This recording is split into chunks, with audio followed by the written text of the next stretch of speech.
সড়ক ও যোগাযোগ বিভাগের দৃষ্টি আকর্ষণ করছি, আমি আরও দৃষ্টি আকর্ষণ করছি বাংলাদেশ নৌ মন্ত্রণালয়। আপনাদের কাছে প্রশ্ন রাখতে চাই, একটা ঘাট থেকে প্রতিনিয়ত কয় লক্ষ মানুষ পারাপার করলে আপনারা সেখানে ফেরি বরাদ্দ করবেন?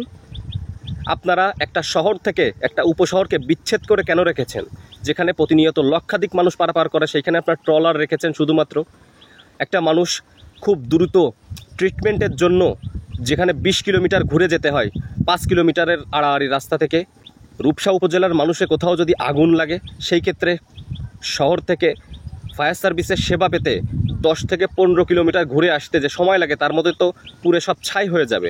যেখানে যদি রূপসাঘাটে একটা ফেরি থাকে তাহলে মাত্র 5 কিলোমিটারের মধ্যে সেই সাথে সাথে আগুন নিভাতে ফায়ার সার্ভিস সহায়তা করতে পারে।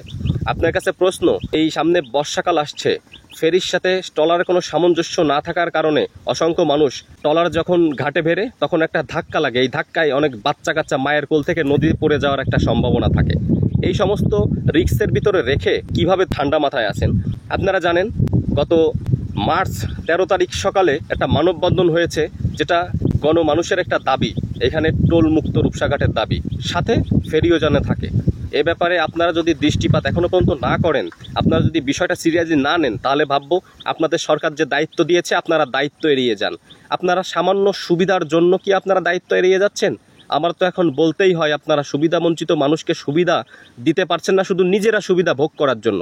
আপনাদের কাছে আবারও আকুতি করছি, আপনারা নিঃসন্দেহে রূপসাঘাটে ফেরি পুনরায় আবার ফেরত পাঠাবেন এবং টোলমুক্ত রূপসাঘাট কীভাবে করা যায় সেই পরিকল্পনা আপনি আমাদেরকে জানাবেন।